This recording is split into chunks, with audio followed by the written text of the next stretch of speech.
2020 restera une année hors norme. Elle nous a amenés à nous interroger sur notre façon de vivre, de consommer. Nous avons subi les conséquences d'une surdité qui dure depuis longtemps. Crise sanitaire, érosion de la biodiversité, canicule, inondations. Et le Marais Poitevin n'a pas échappé à ces phénomènes.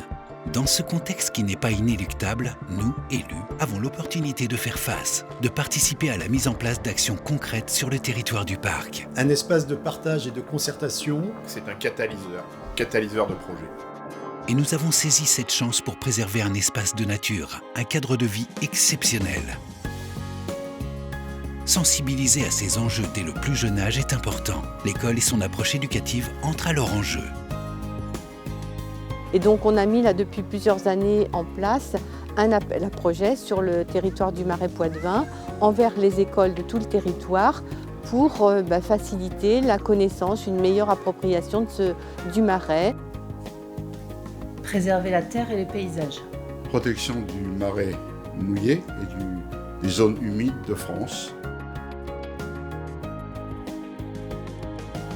Nous avons la chance d'avoir sur notre territoire une diversité d'espèces animales et végétales exceptionnelle.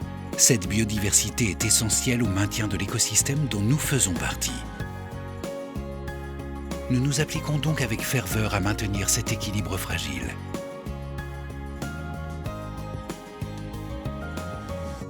Et donc on a fait un suivi pendant 5 ans où on se rend compte qu'on passe d'une espèce d'amphibien, donc grenouille triton, à 4 espèces au bout de 2-3 ans, une fois que la mare elle est restaurée. Et ça ne peut fonctionner que si tout le monde œuvre dans le même sens. Médiation. Partenariat.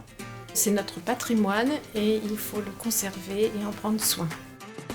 Face au changement de paysage sans précédent qui s'annonce à cause d'une maladie qui affecte des arbres emblématiques, nous mobilisons, informons, plantons. Heureusement, le parc l'a anticipé dès 2015, avec une centaine d'acteurs du territoire, pour que cette transition du paysage se fasse ensemble et en douceur. Comment ? En replantant évidemment, mais pas du frêne. D'autres essences diversifiées et adaptées au marais pour mieux résister à de futures maladies. Arbre traditionnel. Préservation. Le parc, pour moi, c'est une plus-value environnementale pour toutes les communes. Les enjeux climatiques sont primordiaux et sont évidemment au cœur de nos actions.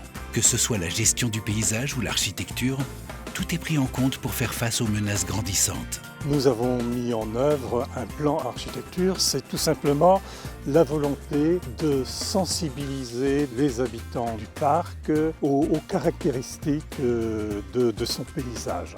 L'enjeu sur les communes du Marais Poitevin, et en particulier sur le littoral, c'est de pouvoir anticiper l'architecture de demain avec plusieurs clés d'entrée. Il y a la question de la sobriété, de l'économie de l'espace, de la préservation des espaces naturels, de la prise en compte des risques. Une construction. Concertation. C'est un super espace de découverte. Un paradis terrestre. Nous vivons sur un territoire merveilleux et mettons tout en œuvre pour en faire profiter ceux qui viennent le découvrir. La crise sanitaire n'a pas eu raison de notre destination parc. Nous avons suscité l'engouement plus que jamais avec une fréquentation exceptionnelle. Et pour inviter plus encore, un nouveau carnet de découvertes propose des adresses, des itinéraires, des activités. Alors si je dois dire un mot pour le parc, je dirais super, il faut que ça continue et que ça s'améliore. Nous sommes tous usagers de ce vaste territoire, habitants, professionnels, élus. Alors continuons nos efforts et engageons-nous à tout mettre en œuvre pour que le Marais Poitevin soit toujours cet espace riche en histoire, en biodiversité, ce lieu de rencontre merveilleuse et d'intenses émotions partagées.